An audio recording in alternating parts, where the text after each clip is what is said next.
سامعین محترم، حاضرین ذی وقار، 30ویں پارے میں سورہ علق اس کی آخری آیت میں اللہ رب العزت فرماتے ہیں کلا لا تطعہ، ہرگز نہیں اے نبی آپ اس کی بات نہ مانیے، اس کی باتوں میں نہ آئیے گا۔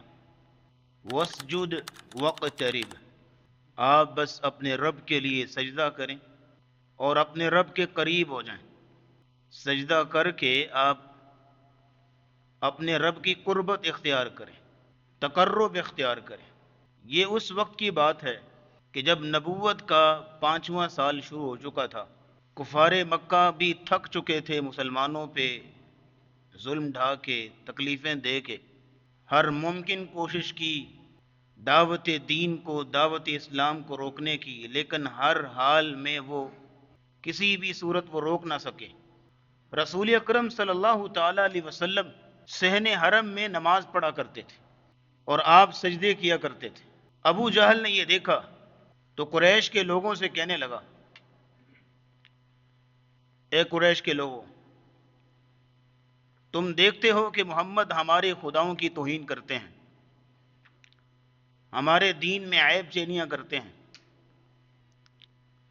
اور میں نے دیکھا ہے کہ وہ اپنا سر زمین پہ رکھتے ہیں کعبہ کے آگے، یعنی سجدہ کے لیے۔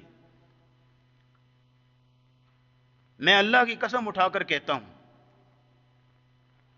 اب آئندہ اگر انہوں نے زمین پہ سر رکھا، اپنی عبادت کی،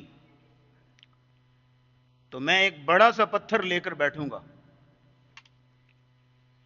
اور ان کا سر کچل دوں گا۔ اس کے بعد چاہے تم مجھے اکیلا چھوڑ دو یا میرا ساتھ دو، مجھے کسی کا کوئی ڈر نہیں۔ اگلا دن ہوا، رسول اللہ حسب معمول نماز کے لیے، عبادت کے لیے تشریف لائے۔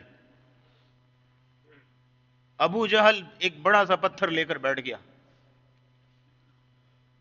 قریش کے لوگ بھی ایک ایک کر کے آنے لگے تماشا دیکھنے کے لیے کہ اب کیا ہوتا ہے۔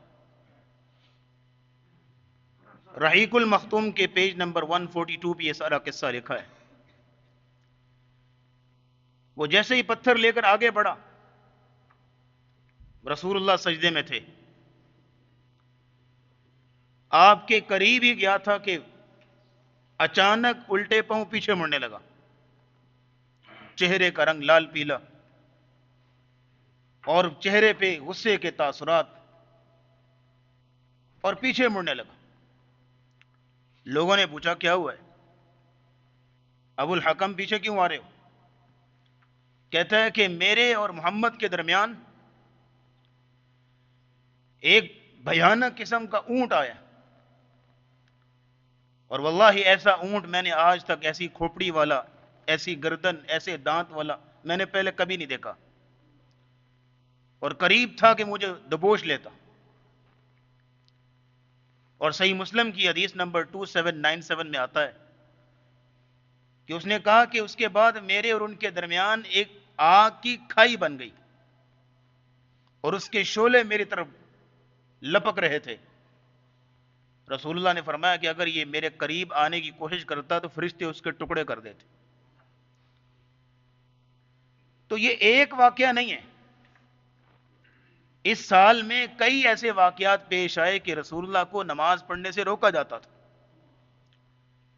ابھی امیر عمر مسلمان نہیں ہوئے تھے۔ ایک اور واقعہ، اس واقعے کے بعد تو خود ڈر گیا، خود آگے نہیں بڑھتا تھا، لوگوں کو آگے کرتا تھا۔ جیسے ایک دن بیٹھے ہیں قریش کے لوگ، رسول اللہ نماز پڑھ رہے ہیں، ابو جہل کہتا ہے کہ قریش کے لوگوں، فلاں گھر میں آج اونٹ ذبح ہوا ہے، اور وہ دیکھو محمد نماز پڑھ رہے ہیں، اپنا سر زمین پہ رکھا ہوا ہے، تم میں سے کون ہے کہ جو اس اونٹ کی اوجڑی لا کے ان پہ ڈال دے؟